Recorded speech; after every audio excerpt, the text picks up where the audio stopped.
Hi everybody, I'm Bree the Plant Lady, and today we are taking on bats. Very specifically, we are adding bat houses to our garden to hopefully lure them out of living in the neighbor house. Right now there's a whole bat family, more than 50 actually, living in different vents around this house. We are hopefully going to get them to relocate out into the garden so that their guano can be used and the house can be bat free. So stay tuned to see how we go about doing this. Okay, so we're in the attic, and for years we have enjoyed the bats that eat mosquitoes on the property, right? But they have to live somewhere. And we learned last week they've been living here. And so we have bat boxes on the way. So we're gonna hopefully we're gonna move them to a proper location where their guano will get used in the garden. But I wanna show you the bats because there's a bunch of them. Okay, it's kind of dark. There they are. And there's actually less today than there have been. And that's because, you know, you don't really want bats pooping house adjacent. But look at how cute they are. I mean, they really are cute little creatures. They're furry and they're sleeping. Look at that one right there. It's kind of moving around. We're gonna have a new house for you and you're gonna like it. So, hopefully this will be a successful bat relocation. So this was where they originally have been living, and you can see all the poo. Guano is something, by the way, that I've spent a lot of money on gardening, but I'd much rather have the bats not in the attic.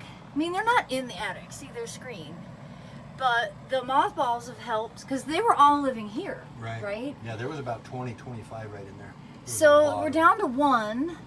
And hopefully by the weekend we'll have the bat boxes up. David learned a lot about bats yesterday when we went to buy the bat boxes, and they have to be on really tall poles because he just said they can't fly from the ground. So when they come out, they actually fall down and then start flying. So the bat boxes are going to be approximately the same height as these attic rafters. Is that a rafter? What is this? A vent?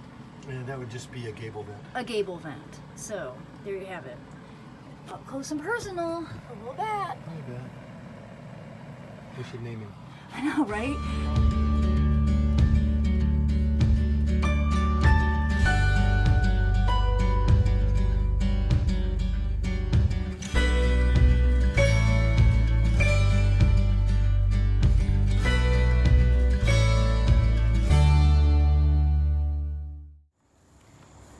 So according to the box, we just have to be patient and wait for the bats to discover their new home.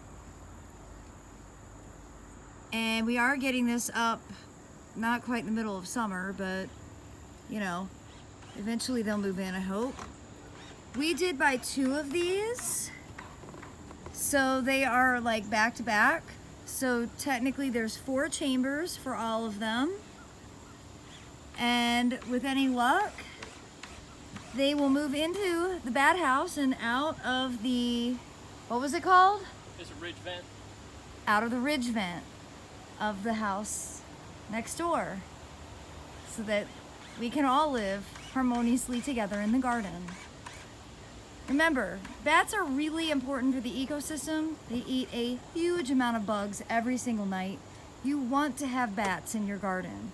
You just may not want bats to live in your house, and that's okay. That's why you can buy bat boxes. I look forward to giving you updates, and fingers crossed we get bats sooner than later and they move out of the house next door, because we are in the process of renovating that to be able to rent it out to people. Would much rather have bats living in the garden rather than in the ridge vent. I'm never gonna remember that term, ridge vent. I hope you found this video to be helpful. Please give me a thumbs up. Be sure to hit that bell notification so you'll know when I post more videos.